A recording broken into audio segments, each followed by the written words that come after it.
You have a relationship where you talk, it's a parenting relationship, and talk professionally about each other's work. Listen, here's the thing, Peter. Yeah. You're stepping over a line now. You're stepping over a line. You know you are.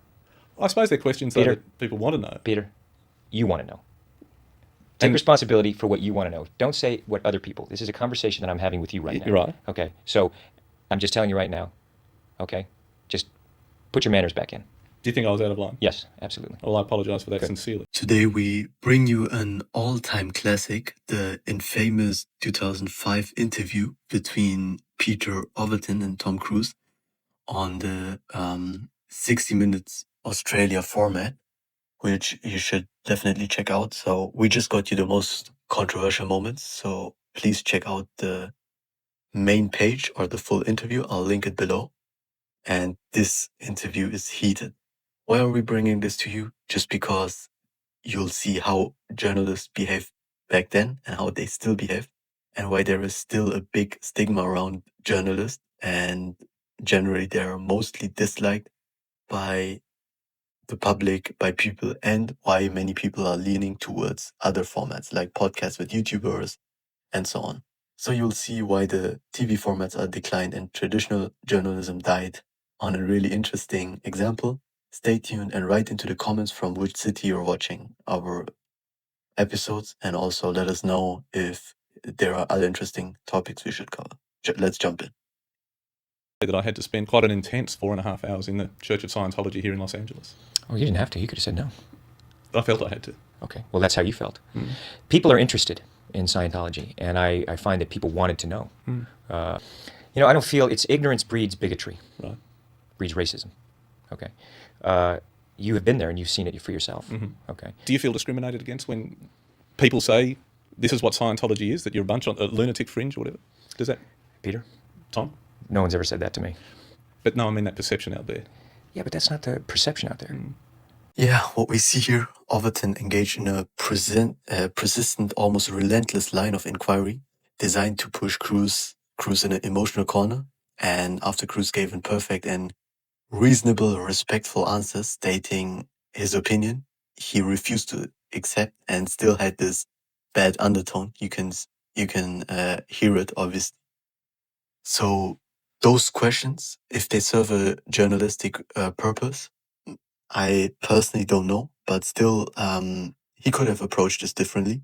He could been more coercive and more compassionate. Yeah, let's continue watching.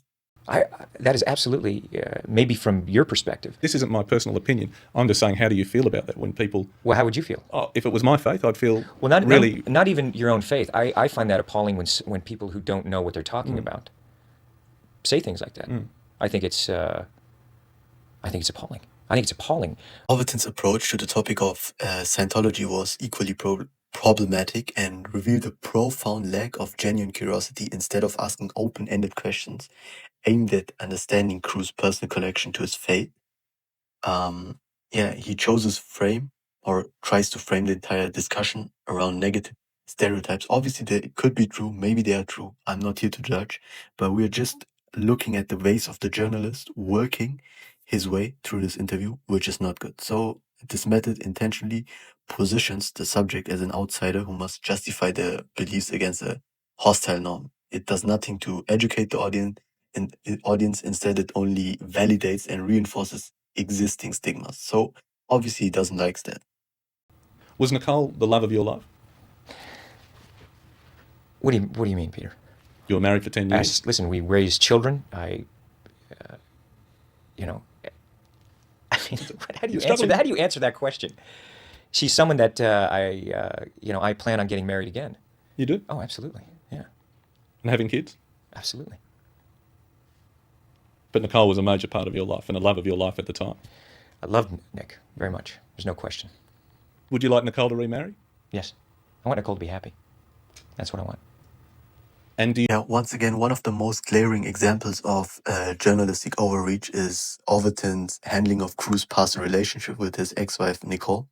While single, respectful questions might have been acceptable, Overton engaged in persistent and, as I already said, relentless line of inquiry designed to push Cruise into an emotional corner. After Cruise gave a perfectly reasonable and respectful answer stating he wished Nicole well and all the best, and wanted her to be happy. He refused to accept it. He escalated by asking, "Wasn't Nicole the love of your life?" And his reaction is absolutely hilarious. So this question obviously doesn't serve a journalistic purpose. It's a deeply personal question, obviously, and an obvious question. And yeah, the intent seemed clear: to destabilize the subject, to provoke an unguarded emotional outburst. I would analyze that like that. And that will make him compelling for television to get the TRP. So this approach feels less like an interview, more like a psychological prodigy, reinforcing the deeply negative precipitation currently, or perception of journalists as individuals who happily exploit personal pain and disregard common decency for the sake of the headline.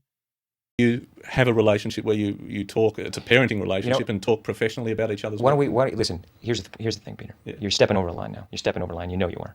I suppose they're questions though, Peter, that people want to know. Peter, you want to know. Take responsibility for what you want to know. Don't say what other people. This is a conversation that I'm having with you right now. You're right. Okay. So I'm just telling you right now. Okay. Just put your manners back in. Do you think I was out of line? Yes, absolutely. Well, I apologise for that sincerely. Ultimately, the Peter Overton interview serves as a perfect example of an era where journalism increasingly prioritized entertainment and spectacle over its core mission, providing information, which is still done today. That's why many politicians, many famous people shift to podcasts, to YouTube, to more people, like normal people talking behavior, so they can present their points. The entire structure of the interview seems gathered towards manufacturing a confrontational moment or a viral moment that could be clipped and endlessly replayed. Noticeable little time was spent discussing the actual film Cruise was there to promote. The real focus was on generating friction through controversial topics like religion, divorce, children. Yeah, so this model turns the journalist into a provocateur, in my opinion. Yeah, so that was it. It was an analysis from us of a highly interesting interview to show you guys this is still practiced today. So please let us know your opinion in the comments. Thank you very much.